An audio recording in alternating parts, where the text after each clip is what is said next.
party, bud. Let's party. Now it's time for Toker Talk Radio, the voice of the marijuana nation. What are you people? On dope? Where you can toke. I inhale frequently. Or you can talk. I experimented with marijuana and didn't inhale. Or you can toke and talk. 10 federal criminal penalties for possession of up to 1 ounce of marijuana. While we talk about toke on Toker Talk Radio. So, by the way, when it comes to pot, you know, if you're 40 years old, you live in a log cabin in Oregon, you got 12 giant pot plants in your backyard, have a ball. Live from beautiful Portland, Oregon at Rolla J Studios. Hey, this is great. Just not cannabis. Plus your calls live at 971-533-7111. They're walking on their pants with their cap on backwards, listening to Enema Man and Snoopy Poop Dog. What's to keep somebody from getting all potted up on weed and then getting behind the wheel? Gateway theory doesn't work. It's a reality. Holland, is it real? Don't tease me. We're locking up people that take a couple of puffs of marijuana, and the next thing you know, they got 10 years. And now, here's your host, the guru of ganja graphics, the sultan of sativa statistics, and the worst nightmare of a reefer-mad prohibitionist. A polite, perspicacious, productive pothead with a propensity for PowerPoint. Radical Russ Belville. Uh-oh. Brian has powered up. Is that an extra life or something? No, that was some kind of enhancement, I believe, on the Galaga, maybe? Maybe. Yeah, no, one of those spaceship games. Hey, welcome, everybody. It's Toker Talk Radio. We're coming to you live from beautiful Potland, Oregon, in Rolla J Studios, and we're just hanging out here having ourselves a good time and checking out our chat room. More and more people are getting into our chat room here on Ustream.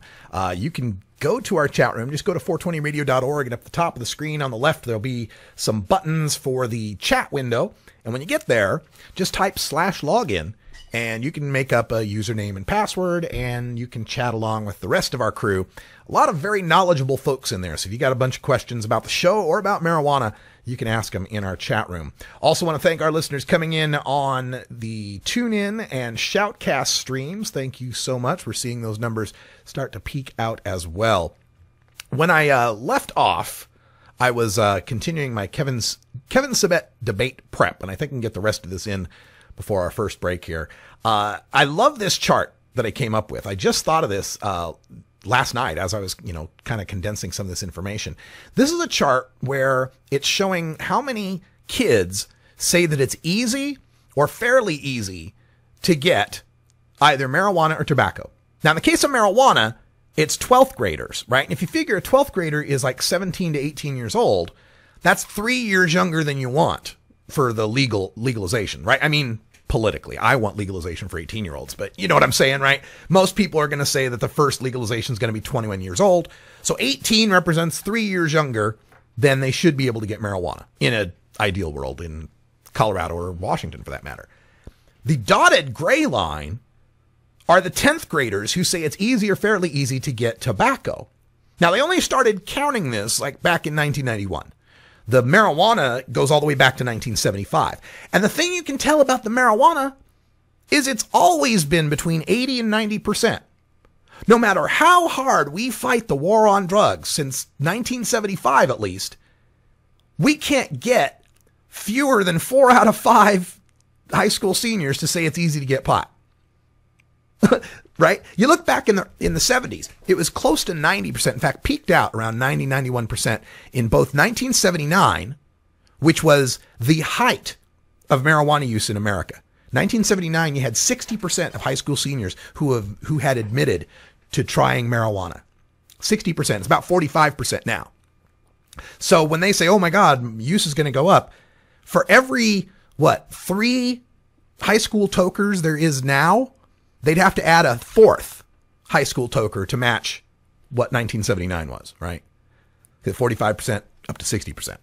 But anyway, it was up to 90%. Easy or fairly easy to get in 1979. Then Reagan comes into office. Nancy Reagan, just say no, the real tough anti-drug acts, the ramping up of prohibition. And all we were able to do through all of that, probably what I would call the most pernicious part of our drug war history, although marijuana arrests went down during that time, believe it or not. But still, throughout the 1980s and early 1990s, the best we could do is get marijuana access down from 90% to about 84%, who said it was easy or fairly easy to get. Then in 1992, Bill Clinton comes into office, right? And once Bill Clinton comes into office, you see this kind of rapid spike in how easy high school seniors thought it was to get marijuana, going back up from 84% to about 90% again. Now, what happens in 1996? Well, right there in 1996, California passes Prop 215. And throughout the 90s and the first decade of the 2000s, we've got medical marijuana shops opening. And we've got the drug warriors screaming bloody murder that, oh my God, this is going to increase access for kids. More kids are going to use pot. Oh my God, it'll be so easy for them to get. And we see the same kind of decline we had during the Reagan years. So during the Reagan years, we go from 90% to 84% over the span of 12 years. And that's because we're tough drug warriors. But during the 90s and 2000s, when we go down from 90% to even lower, down to almost 80% of kids that think it's easy or fairly easy to get marijuana, it's not because we instituted medical marijuana regulations. What happened to that is super access that all the kids were going to get because of the pot shops. And to this day, since the 2000s and into the 2010s, easy or fairly easy for marijuana access is still sitting about 80%.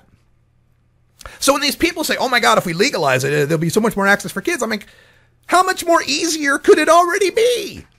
If 4 out of 5 kids say they can get pot pretty easy, what, we legalize it and then it becomes 5 out of 5? Because now we're checking them for ID and we're putting it behind adults only counters and we're taking the pot dealers off the streets because they can't compete?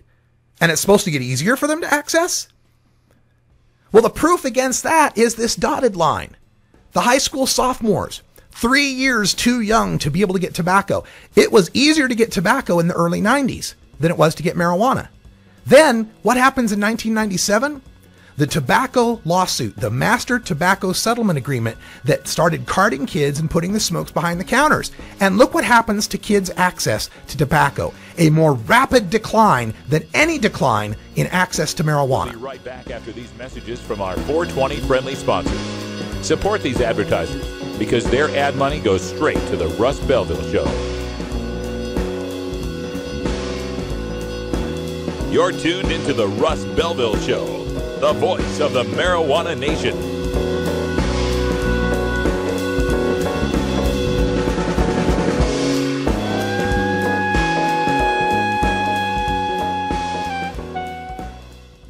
Hey, tokers and tokettes, Radical Russ here to introduce you to my friend Matt and all the staff at Lush LED Lighting. Growing plants indoors can be a rewarding hobby, but electricity bills can go through the roof. Then you have to cool down all those big hot lights. It can drive a grower insane. With Lush LED Lighting, you can solve many of these issues and double your rewards. If you thought LEDs were meet the tech of today, Matt and his scientists have developed the perfect light for flowering plants with far less cost and heat. And the results? Let's just say I appear at a lot of events with the masters of indoor horticulture, and the harvests I saw from Lush LED Lighting were big, tight, sticky, and very effective. Check out lushledlighting.com right now and tell them Radical Russ sent you. Double your rewards and lower your expenses with Lush LED Lighting.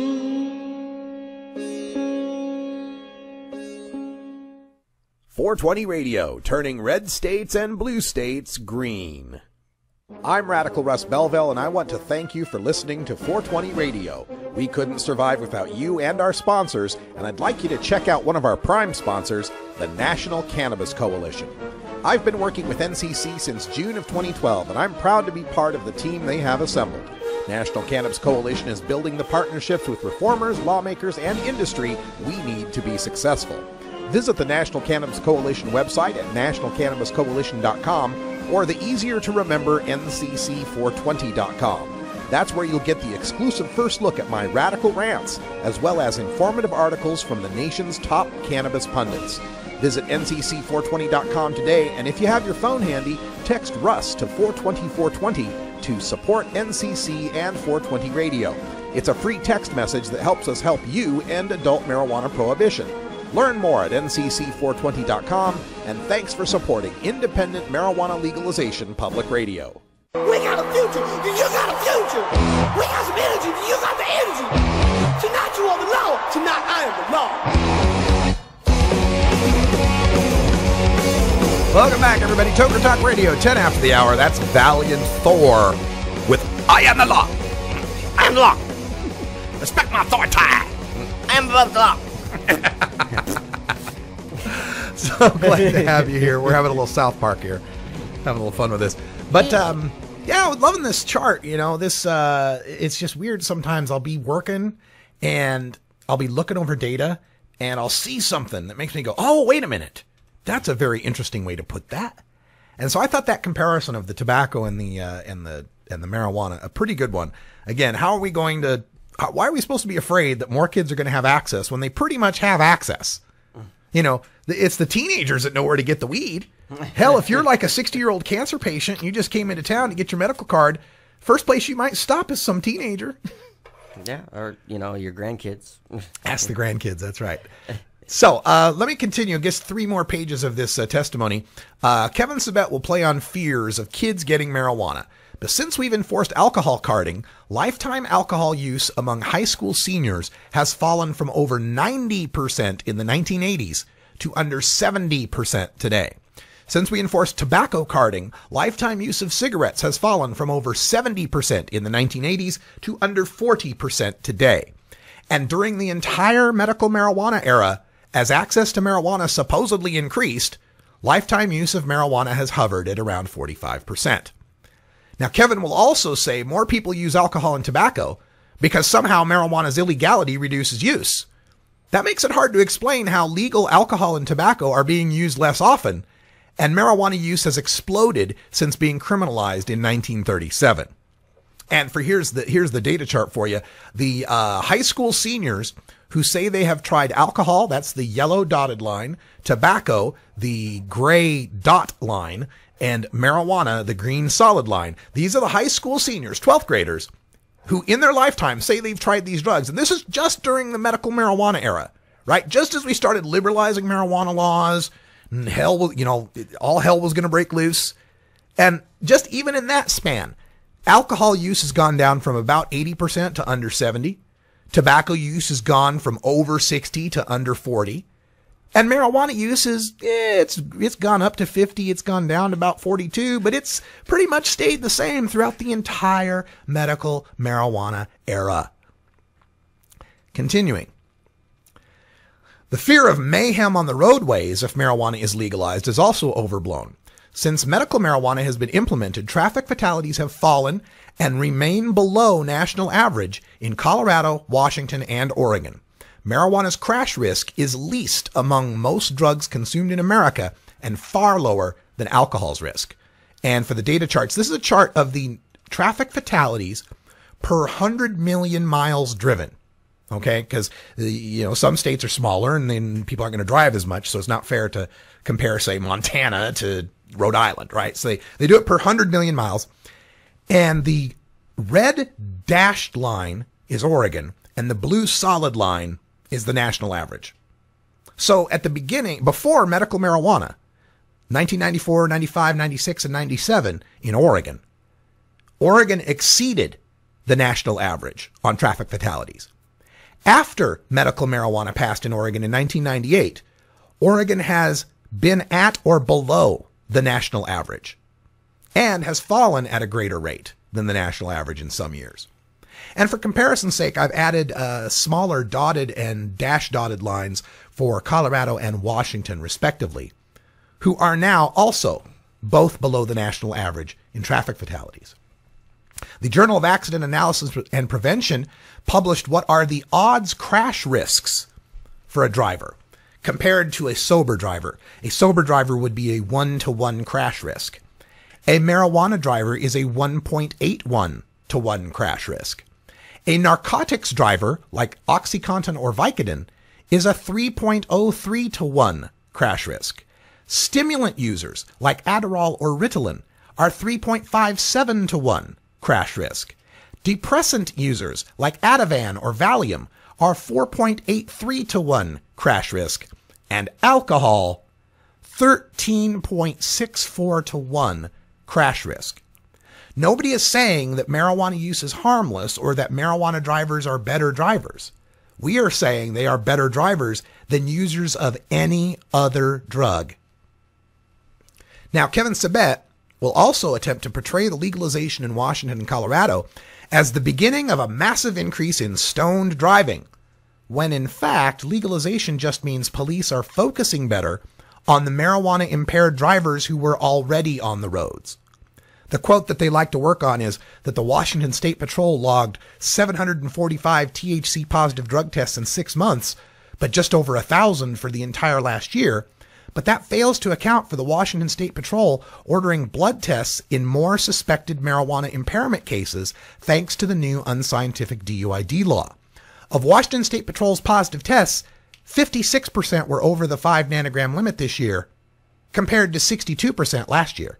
Fewer people are driving over the limit. And Washington State Patrol still makes about the same number of impaired driving stops, about 20,000, as they did last year, which means they're not seeing any more impairment out there.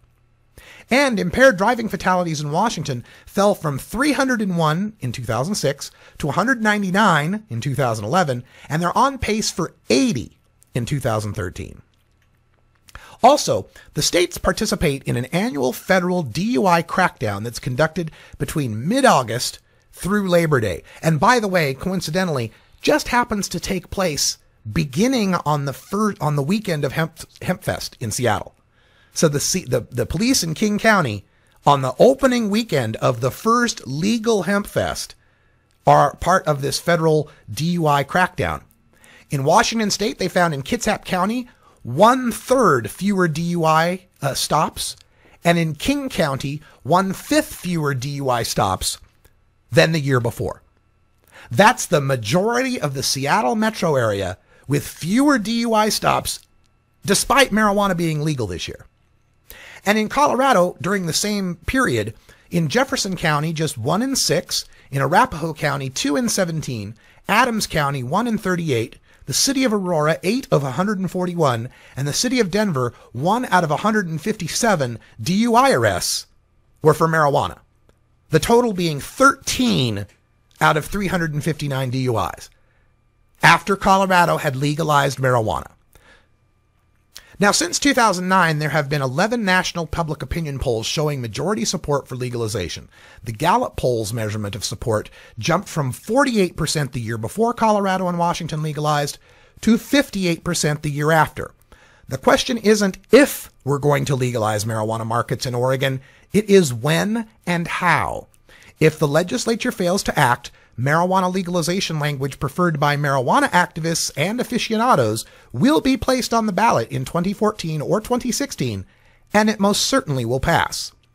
Colorado has generated $1 million in revenue every day since legal marijuana sales began on January 1st. As a state with no sales tax, Oregon cannot afford to leave this kind of tax revenue to criminals. And there you have it. That will be my testimony tomorrow to the Oregon State Legislature. And they all get a copy of this in full color. So it'll be a good time. And we hope we are able to stream it live for you.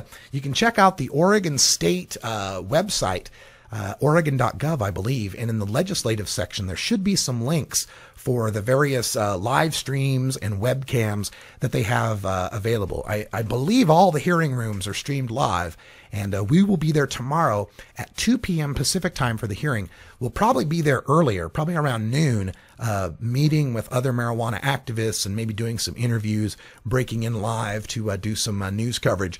Our coverage will be hosted by Brian the Red here at Rolla J Studios, and we'll be taking live calls as well. So tune in to that tomorrow, live coverage of Kevin Sabet's appearance at the Oregon State Legislature, the fight for marijuana legalization in the state of Oregon, where it's very possible that our legislature could forward marijuana legalization to the ballot in 2014. It's our job to convince them that it's their job to do so, or else we're going to do their job for them.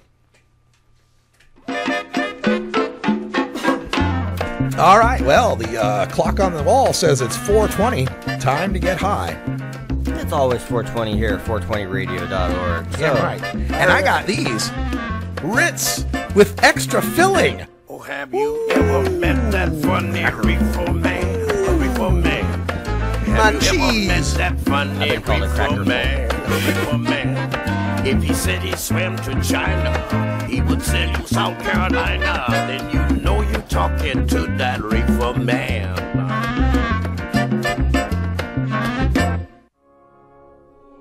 The law offices of Omar Figueroa would like to remind you to stand up for your rights. Please do not give up your precious liberties. There's nothing wrong with standing up for our constitutional rights, and in fact, it's the best way to honor the Constitution that recognizes our natural rights. Treat law enforcement with respect and respect the Constitution by standing up for your rights. If you are detained or arrested, stand up for your rights by repeating, "I respectfully invoke all of my legal and constitutional rights. I do not consent to any search and seizure. I want to remain silent, and I want to speak with my attorney, Omar Figueroa." Omar Figueroa has more than a decade of experience in federal and California courts and graduated from Yale University, Stanford Law School, and Trial Lawyers College. Please contact the law offices of Omar Figueroa at 415-489-0420 or 707-829-0215 or on the web at omarfigueroa.com.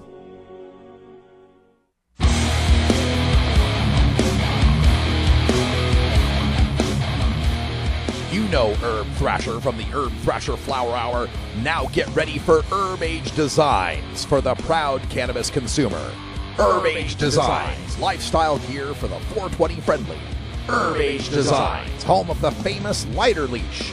Herb Age Designs, get your Herb Age t-shirts and hoodies and show your pride. Herb Age Designs, we've got frisbee golf discs and durable hemp gear. Herb Age Designs, we've got shot glasses, drinking glasses, coffee mugs, and beer cozies. Check us out on Facebook and online at herbagedesigns.com and follow Herb Age and Herb Thrasher on Twitter. We'll see you at this year's Hemp Fest. Crank it up!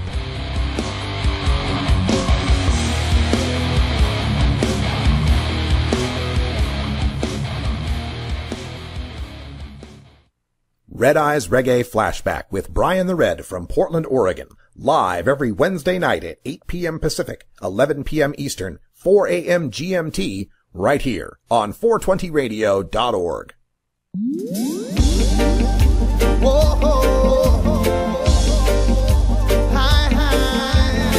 23 after the hour, that's music from The Green, one of our favorite bands from Hawaii, thegreen808.com. You can check them out.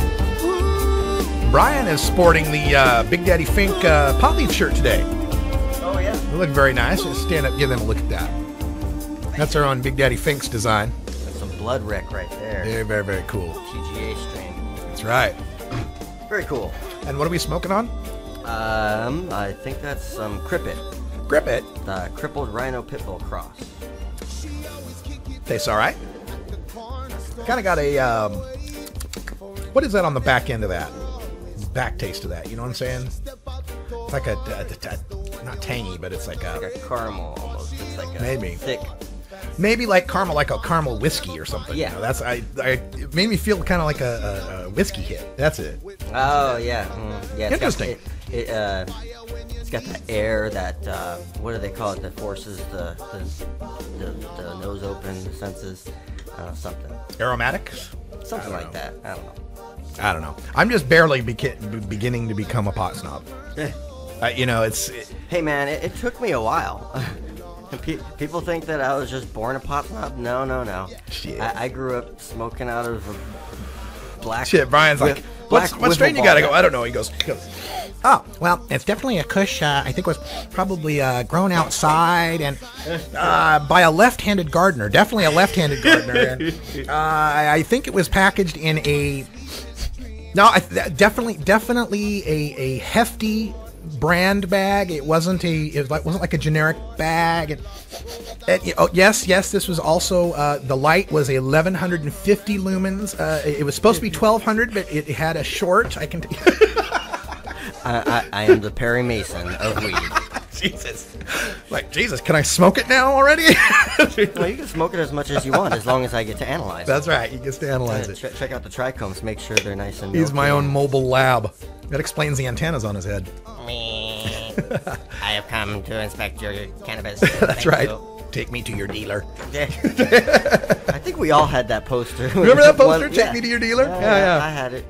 Hey, we're just hanging out, having a good time, and it's Toker Talk Radio, so if you feel like calling in, the phone number is up there, 971-533-7111. It looks like it's right above my head, but it's not really there. Get out of... We got some good news. Trickster Phillips, my good buddy out there in Missouri, forwarded me some news here from KMOV.com, St. Louis. Marijuana legalization may soon appear on Missouri ballots. Okay.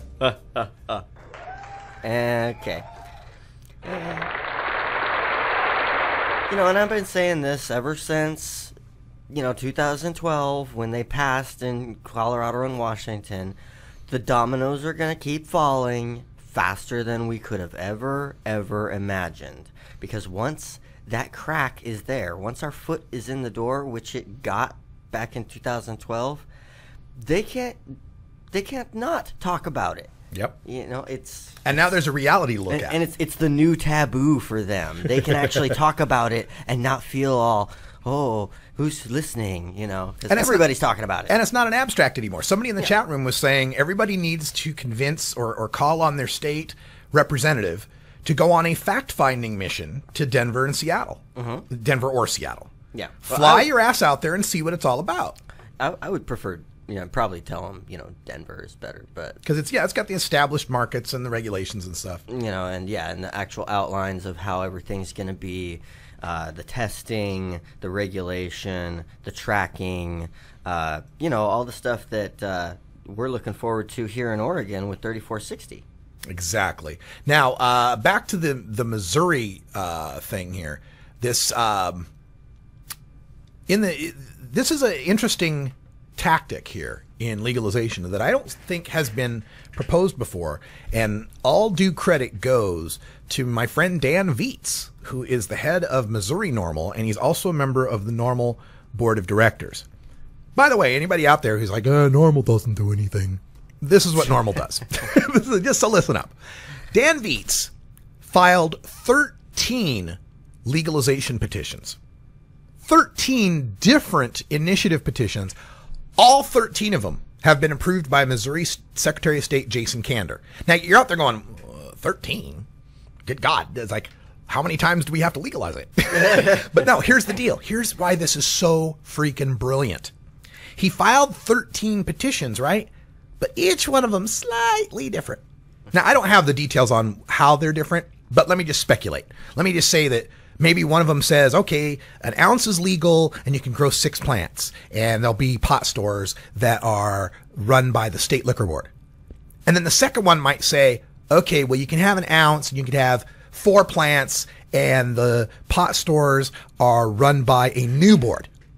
And then maybe the third one says, okay, well, you can have an ounce and a half and you can grow 6 plants, or you can go 12 outdoor. You get what I'm saying? Each one is just a little tweak on the language. Pretty much identical. They all, legalize possession. They would all legalize markets and legalize home grow. Well, I don't know. I don't know that all of them would legalize home grow. I'll look up on their website over break, and we'll see if we can get some more details on this. But the point is, all 13 are turned in. All 13 submitted to the Secretary of State. All 13 approved. That means that all 13 of them will now have summary language, right? Which is the 70 or so words that you can put together to tell the voters what it's all about. Well, now Dan Vietz and Show Me Cannabis and these guys out in Missouri can now put those on a poll and find out which one of them gets the most support.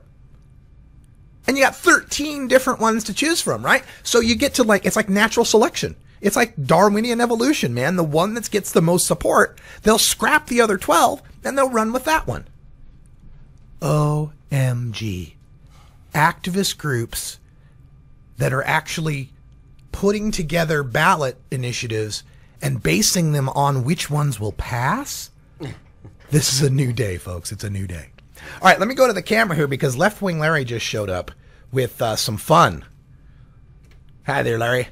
Hello there. Are you going to show off what you got? Yeah. All right. We got some new Let's Hope girls.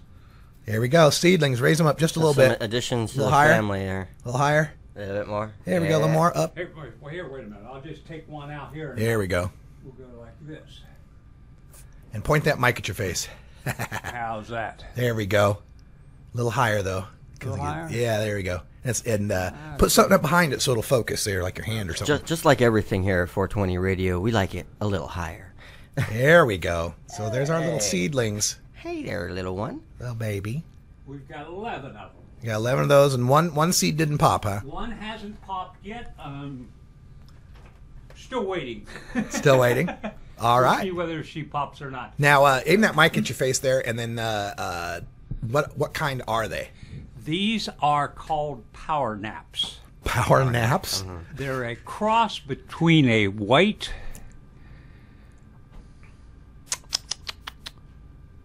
rhino. I believe it's white rhino and something else. I don't have the literature with me right now, but they are a 55% indica, 45% sativa, and evidently they will allow you to move around and get around fine during the daytime, but yet give you a sedating effect for pain.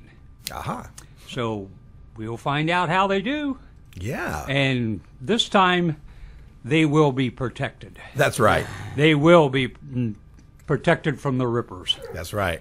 Yeah, there was our protection. I just heard her bark. Protection. Part of the protection up there. Yeah. We will definitely get that set up. If those of you who are new fans to the show, we set up an outdoor grow. Brian's the grower, I'm the caregiver, and Larry's the patient. We set up an outdoor grow. What was it, 4 plants? Yeah, there were 4 of them. Well, plus after we killed the male that we had in the corner. We had one male, so we killed it and got the. Still got some pollen though, right? Got the pollen off of it. We've got pollen for it. Hey, Tycombe out there in the chat room says that Power Nap is by Sin City Seeds. Exactly. Yeah. Okay. Exactly. Sin City Seeds. So there should be some info online of that. They were actually, I don't know where you got these seeds from. I believe they were a gift to you from Sin City. I think so. Possibly from the Hemp Fest. That's right. That's right. It was, yeah, I remember now. Yeah, but I'm headed out here in just a few moments. I'm going to go get me a fan to put on them to make sure that they don't lose their trunk viability. Yeah. To strengthen the trunk a little bit. And they're on under lights. They're under right now. They're under fluorescent, and then once they reach the flowering stage, we'll have them under high intensity lights. Excellent.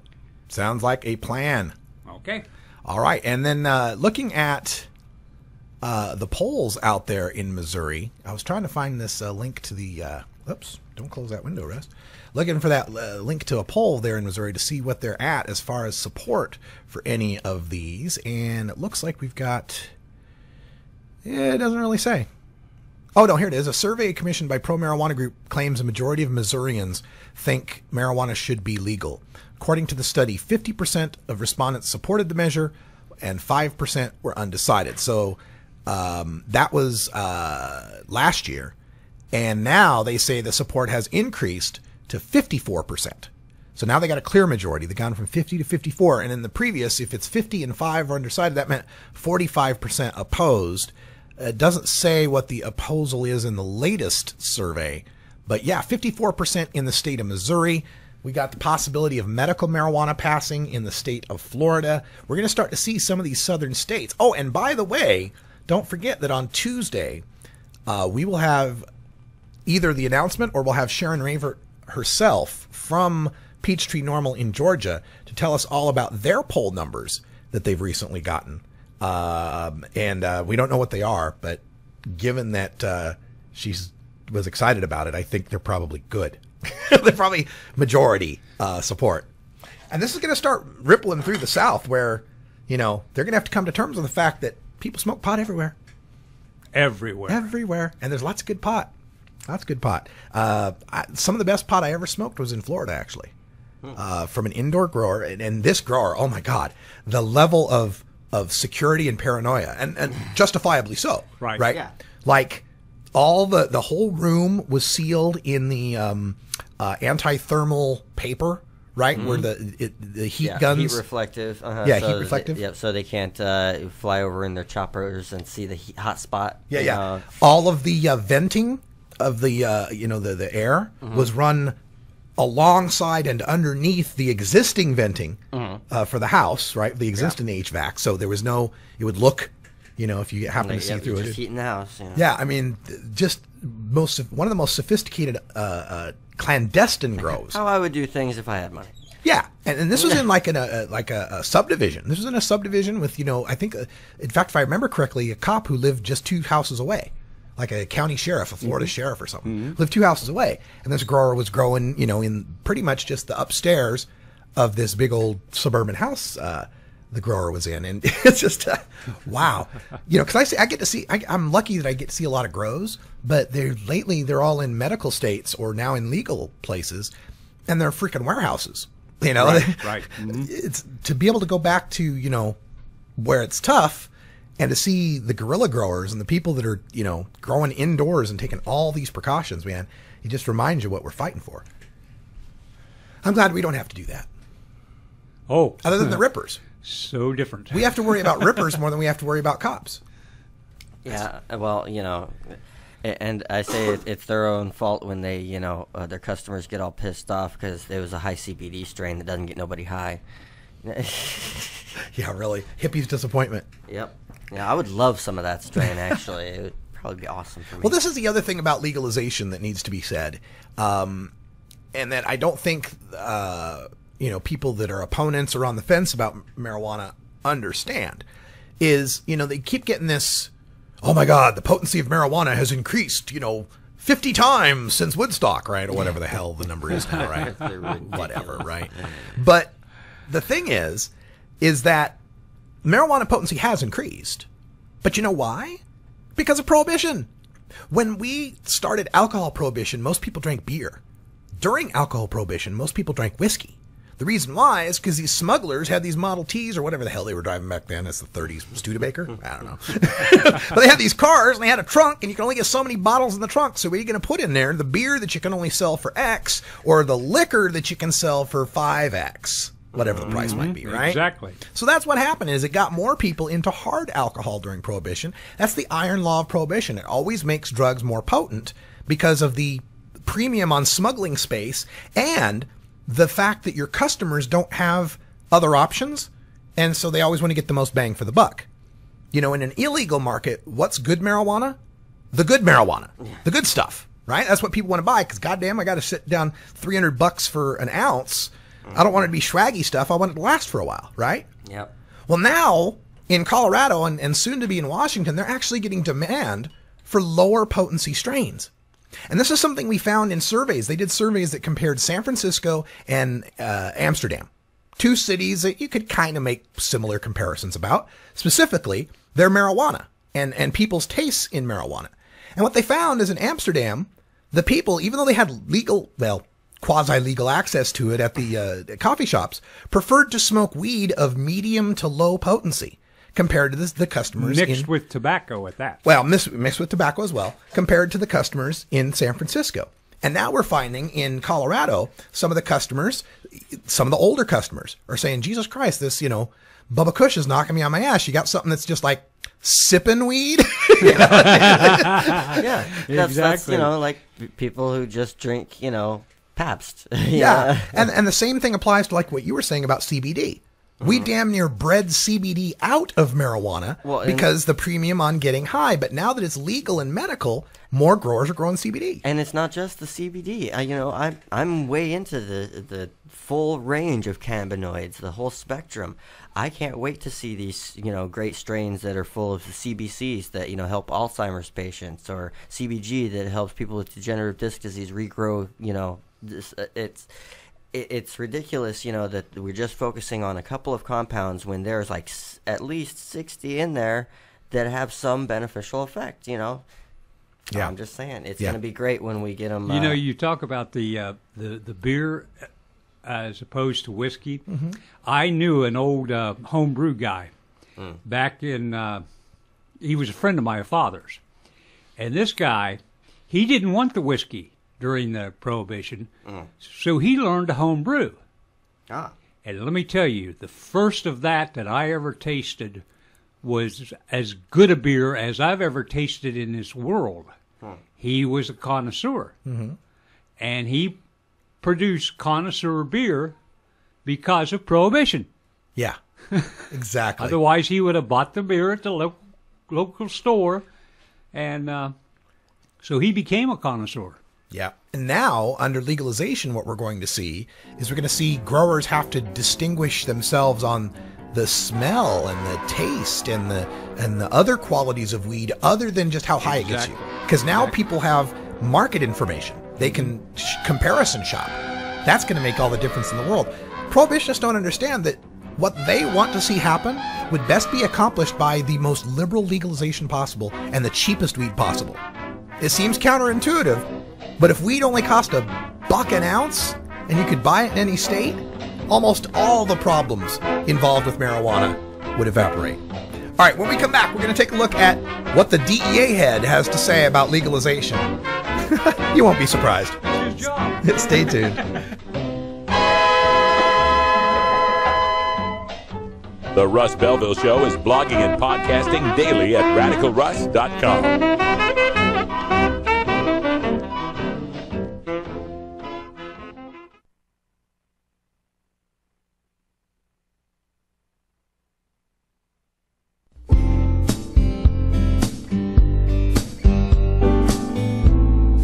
Support the Russ Belville Show. Text the word Russ to 420-420 and connect with the National Cannabis Coalition. You can also send $10 to the Russ Belville Show right from your smartphone. That's Russ to 420-420. You're listening to Radical Russ on the Russ Belville Show. I'll say, little red carpet, darling, your mud's too fast. Little red carpet, you need a lover that's gonna lay. Let him bring in the beat. Adam Hand of Handmade Apparel produces quality custom designs for t-shirts, hats, and other apparel. Handmade Apparel is the official design shop for 420 Radio, The Russ Belville Show, Ganja John, and Cascadia Concentrates, among many clients who rely on Adam Hand for everything from short-run custom projects to full-run clothing lines. Adam's meticulous designs are individually crafted and screened in vibrant, high-definition color. Visit handmadeapparel.biz to browse the selection of handmade gear or to get a personal quote for your own designs. Handmade Apparel, a proud supporter of 420radio.org. Let him bring in the beat.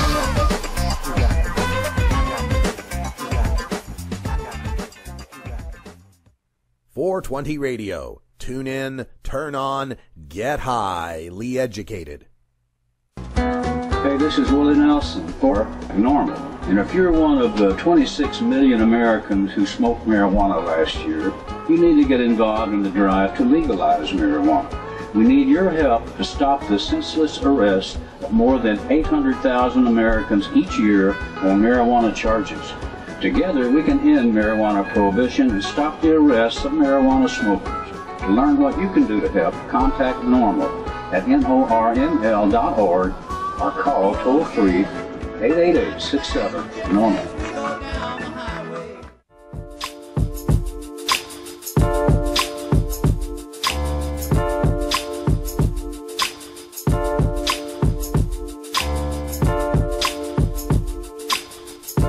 Welcome back, everybody. 44 after the hour, Toker Talk Radio on 420radio.org. I'm Radical Russ. That's Brian the Red over there. Hey. And that's music from Food Chain with Music is a Drug, which reminds me, speaking of musical drugs, coming up tonight at 8 p.m. Pacific time, we've got Big Daddy Fink's Funky Roller Rink. Make sure to check it out. We've got a whole hour of groovalistic tunes for you. Great stuff from the late 70s, funk, soul, disco, R&B. It's an all-skate in the funky direction, baby. Check it out. Big Daddy Fink's Funky Roller Rink, 8 o'clock tonight. It's good stuff. Then coming up tonight, next at 5 o'clock, we've got Jorge Cervantes TV. Yes. And I've gone out and downloaded a whole bunch of Jorge videos and put them into the rotation. So we'll have a bunch of new stuff to check out. Jorge Cervantes gives you a look at the world of growing. You can learn a lot. Just check out Jorge Cervantes TV next. At 6, replay of Hour 1. At 7, replay of Hour 2. 8 o'clock, you got Big Daddy Fink. And then the rest of the lineup continues from there. If you'd like to know when the shows are on and replayed in your local time zone, check out 420radio.org/schedule. All right, so I promised you that we would get to the response of the DEA chief, the chief of operations, that is. Chief. Not the head of the DEA. Chief. The chief of operations at the DEA, who decries legalization of marijuana at the state level. We do have some recording of DEA Chief of Operations James L. Capra. Let's go to the recording.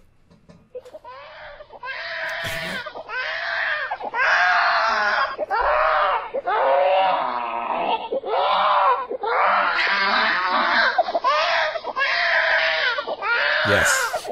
He's very upset about marijuana legalization. As well he should be. Yes. That's okay, James. James. Settle down. You're going to hurt yourself now. All right. Settle down, mister. Well, it's Good okay. Lord, kid. All right, so... No, I've actually got the quotes from the chief of operations. It's not just a cheap gag. This was in the Washington Post today, so... The chief of operations of the Drug Enforcement Administration on Wednesday called the legalization of marijuana at the state level reckless and irresponsible. Dun-dun. James L. Capra said, quote, "It scares us. Every part of the world where this has been tried, it has failed time and time again." Really? Okay. Capra said agents have watched the early days of legal marijuana sales in Colorado with dismay. There are more dispensaries in Denver than Starbucks. All right. Halt. I love that quote. Halt. Just one moment. I must address this. I love it when they say there are more dispensaries in Denver than there are Starbucks. It's true. Starbucks has been on decline, but because we are comparing outlets at which one can buy marijuana to one particular outlet where you can buy coffee. Now, if you were to say there were more dispensaries in Denver than places you can get coffee, then your analogy makes sense. Mm-hmm. There are more dispensaries in Denver than Starbucks. Good God. All right, he continues. The idea somehow people in our country have that this is somehow good for us as a nation is wrong. It's a bad thing. Drugs are bad. It's bad. Because they're bad. It's just bad. It'll make you bad. It's really You're bad. if you do drugs because they're bad. Okay. Capra said that senior DEA officials have faced uncomfortable questions from law enforcement partners abroad. During a recent global summit on counter-narcotics in Moscow, he said he and the head of the DEA were at a loss to explain the loosening drug laws. Almost everyone looked at us and said, "Why are you doing this?" while pointing a finger to us as a source state. He said, "I don't have an answer for them." Yeah, Oh, gee, it's made you uncomfortable to have to explain why we're prohibiting marijuana and trying to bust it in your country when we allow it in ours? That makes you feel uncomfortable, huh? Gee whiz. Poor guy. Oh, I would hate them to have to feel uncomfortable. I mean, not as uncomfortable as being stopped on the side of the road, having to sit in the cold while dogs go through your car and tear it apart, and then find a roach that you forgot underneath the seat, and then the cops then handcuff you and then take you to the station where you're booked and fingerprinted and stripped down and told to squat and cough, and maybe been given a few, colonoscopies and enemas along the way. And then if you don't have enough money, can't bail yourself out, you're in jail for the next 3, 4, 5, however many days before you get a hearing. And in that time, you've lost your job. And then by the time you go in front of the court, you're ordered into a probation where you have to do pee tests to make sure that you're not using any marijuana. God forbid you need it as a medicine, because you're not going to be using it for the next few days. And oh, by the way, when you go out and try to get jobs for the rest of your life, you got to check the I've been convicted of a drug crime box. We wouldn't want it to be that uncomfortable, would we? And he concludes. Capra said he worries about the long-term consequences of the national mood on marijuana, which law enforcement experts call a gateway to more dangerous drugs. This is a bad experiment, he said. It's going to cost us in terms of social costs. All right. So there's your DEA chief of operations, worried as hell about what's transpired because of legal marijuana. Because after all, over the past couple of weeks in Denver, since they've had people waiting outside to buy marijuana legally at very high prices and taxed, it's been nothing but chaos. Yeah. My God, when I was in Denver last, they had to have cops out on the streets to direct traffic because, everybody was so stoned on the roadways they wouldn't obey street signs anymore. And, all the pot zombies roaming the streets in search of strains. They had to keep pushing them onto the sidewalks because they were, impeding the flow of traffic. And, people didn't go to work either. That was the big thing. After legalization happened, everybody got so stoned the night before eating Cheetos and Goldfish that nobody went to work the next day. Denver was shut down on January 2nd and 3rd and 4th and 5th. Nobody would go to work. In fact, I hear this Monday, lots of people aren't going to go to work either in Denver, Colorado.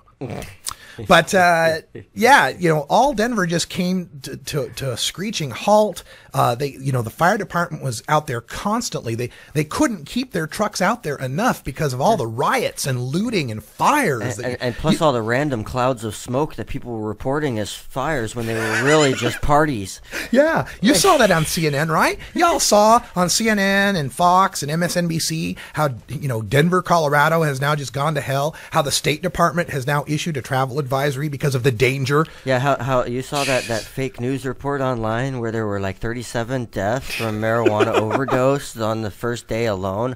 I mean, don't you believe this shit? This is what's going to be so fun, because the longer this goes on, by 420, by the time 420 hits and we're 4 months into legalization and none of these imagined harms have appeared, just how silly these guys are going to be. I mean, not that they're not silly already, but that the emperor's nakedness will be completely obvious to the world. Everyone's going to look at Colorado and go, "What? You got $1 million in sales every day? How much tax revenue is that you're bringing in? What's it? What's this? Your cops now are freed up to go bust, like vandals and criminals and stuff. What, thieves? Thieves and stuff? They can find stolen cars instead of, And you've got tourism coming in of people who are diverting their road trips and planning their layovers in Denver just so they can go to a store and buy a quarter ounce of weed. Mm-hmm. And that's bad? Yeah, and they're probably going to smoke maybe like half a gram of it. That's a fact, yeah. And like, I think this is hilarious too. We got all these fly-by-night stoners who are, I hadn't even thought of that, right? No. I'm like, man, there's going to be so much wasted weed. That's why I thought that box, the amnesty box was a freaking great idea. That's a great idea. If you didn't hear yesterday's show, Colorado Springs Airport has put in amnesty boxes for pot, so that if you've still got it on you when you get to the airport, you can just drop it in that box and then you won't get fined. And you won't have to go through the customs with it, all that. They won't, the TSA won't take it and write a ticket and all the other bullcrap. I just want to know where the amnesty box weed goes. Yeah. I gotta know. Hey, we here at 420 Radio would love to be the recipient of any we'll donations. Help dispose of it. Yeah. We will dispose of it in a series of small controlled fires. Mm-hmm. Yes. Multiple at a time. Yeah. So, Yeah, so you got the Colorado thing happening, and it's just going to be so impossible for them to deny anymore that it's just going to be so fun to watch this happen. I just can't wait. And I'm really excited about Kevin Sabet's testimony tomorrow for him to tell these Oregon legislators how bad legalizing is going to be. Because here's the thing, the Oregon legislature is kind of in a bind. They really have to, their choice is they legalize or we legalize. Yeah. The choice isn't there's not going to be legalization. Yeah, they're stuck between, a rock and us. There you go. They have the choice right now of working with New Approach Oregon, which is proposing the conservative the 8 ounces and 4 plants. Yeah, the most restrictive of what is it, 4 different. Yeah, and if they don't prove that or send that to the voters, then not only is New Approach Oregon going to go to the voters with 8 ounces and 4 plants, Paul Stanford's going to go in front of the voters with 12 ounces or 24 ounces, 24 plants, and a constitutional amendment that defines the right to use cannabis. So, they're kind of, they're in the situation Arnold Schwarzenegger was in with Prop 19 in California in 2010. Schwarzenegger was looking at, oh my God, these stoners are getting 55, 60% in the polls. Holy shit. They like their marijuana. They're going to legalize the leaf. So he was in a bind, and so what he did is he got he didn't get, but the legislature forwarded a decrim bill through, and he signed that decrim bill, and a lot of the reason why was to take the wind out of the sails of legalization. Okay, we are not arresting anyone for an ounce anymore. Are you happy? It is decriminalized. We are. You should be good. Yeah, you don't need legalization now. Exactly. So that's exactly what they did in that circumstance. And, that's what they want to do. That's what the Oregon legislature is up against right now. They're really in a situation where that's their best option. They do nothing, and we do it. What I love about Oregon is, if multiple of these pass, they go with the one that had the most votes. Yeah, the best. Yeah, the most law that popular gets one wins. written in, the one that we stay with, is the one that got the public. The only thing I fear in a situation like that, though, is amongst our community, people start saying, "Hey, vote for the 24 one and don't vote for the 8 one." No, fuck that. Hey, vote for them all. Vote for everything you can, because exactly. Hey, once all the votes are counted, you'll actually see if you voted for everything and everybody else voted for everything. You'll see who, which one is really the majority winner. I'll tell you what had happened though is that in that situation, our community votes for both of them, but the mainstream votes for one of them. That's what I'm saying. So that the overall, a cumulative vote would be for the one that has the most support overall. Which would be the 8 ounce one. Most likely. Yeah, and that's what I'm saying is people in our community would go to offset the mainstream that's going to vote for the 8 ounce one. We need to vote for the 24 ounce one and not vote for the 8 ounce one. Yeah, which is that total I don't crap. want to see. Yeah, because we've seen that before with the, back a couple of years ago. There were a couple initiatives up. I thought they both had a pretty good chance. Infighting started and we got nothing. Right. So I don't want to see that again. Vote for everything. If yours doesn't win, it wasn't the strongest. You got to admit that to yourself and move the fuck on. Yeah, we got to have something that the people will vote for. Doesn't matter what we want; it's what the majority wants. Because once the people accept it, then the police can't touch us, and that's what I want. I don't want to have to worry about fucking my friends getting busted, just because they're smoking a little weed, growing a little weed. Whatever. Wow, man. 2 hours passes fast, doesn't it? Like whatever. Do what I want. It goes by really quick. Thank you, everybody, for hanging out in the chat room and contributing. And thank you to our listeners all across the world, even in Norway. We have listeners in Norway. Hello, Norway. Thanks for joining us. We will be back tomorrow, but it will be kind of ad hoc tomorrow because we're going to be live in Salem, Oregon, where Kevin Sabet is testifying. You want to tune in an hour early. 2 p.m. Pacific is when the testimony begins. And we'll do everything we can. No guarantees, because you know how this remote stuff is. We do what we can. For now, who knows, it might get better in the future. With your support, it will. All right, that's it. For Brian the Red, I'm Radical Russ. Thanks for joining us. Stay tuned for Jorge Cervantes is next. And at 8 o'clock, we've got Big Daddy Fix, Funky Roller Rink. For everyone here at Rolla J Studios in beautiful Potland, Oregon, I'm Radical Russ. And until next time, take care of each other, tokers. This is the Russ Belville Show. The Russ Belville Show is blogging and podcasting daily at radicalruss.com. You take a seed, you plant it, you grow it, you dry it, you roll it, you smoke it. You take a seed, you plant it, you